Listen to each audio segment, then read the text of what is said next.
Hi, I'm so excited to talk to you. I loved you in Clerks 3, and I thought you brought such a warmth to the movie. I really enjoyed it.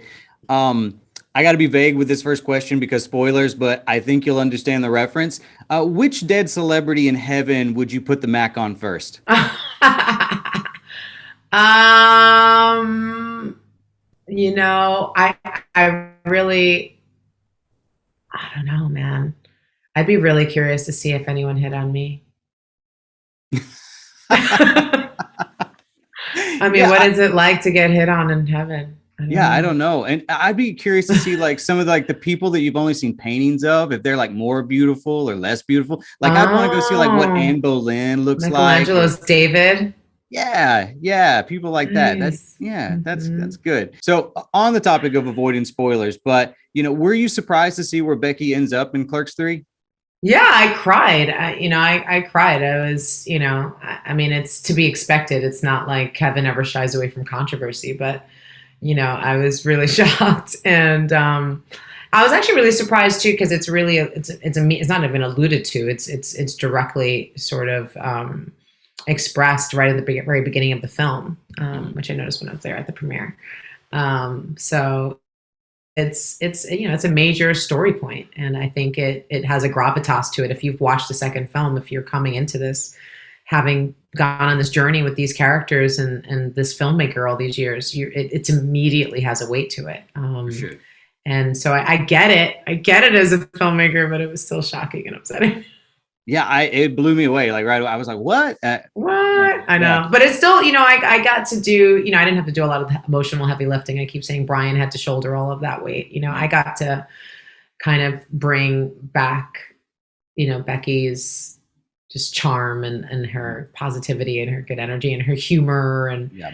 her particular style and behavior and her physicality. Like that was just, it was really fun to kind of get back into that again with her. I really dig Becky. I think she's good people's.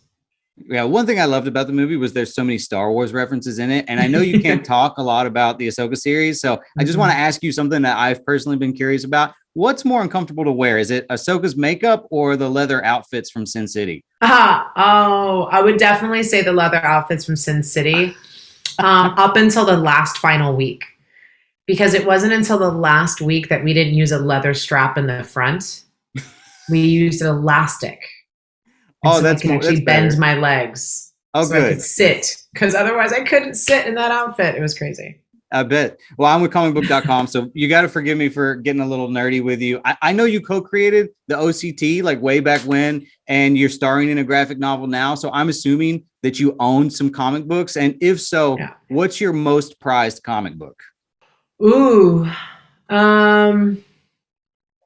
I'm not a collector at all, so I don't think. I mean, I love my probably just my graphic novels the most. Like I love them. So, um, I want to get some Ahsoka comics because I signed quite a few of them when I was at the different cons, and I didn't realize like how detailed and cool they were. I don't have it here. I found this like I went to the comic book store last Sunday, and they had this like little Grogu kid book Uh-huh. that had these like buttons at top that you could play, and it had the sounds of her double lightsabers.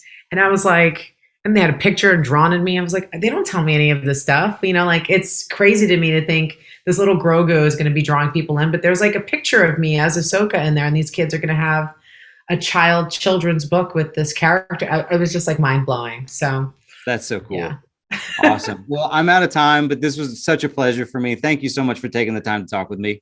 absolutely. Nice to meet you, Chris.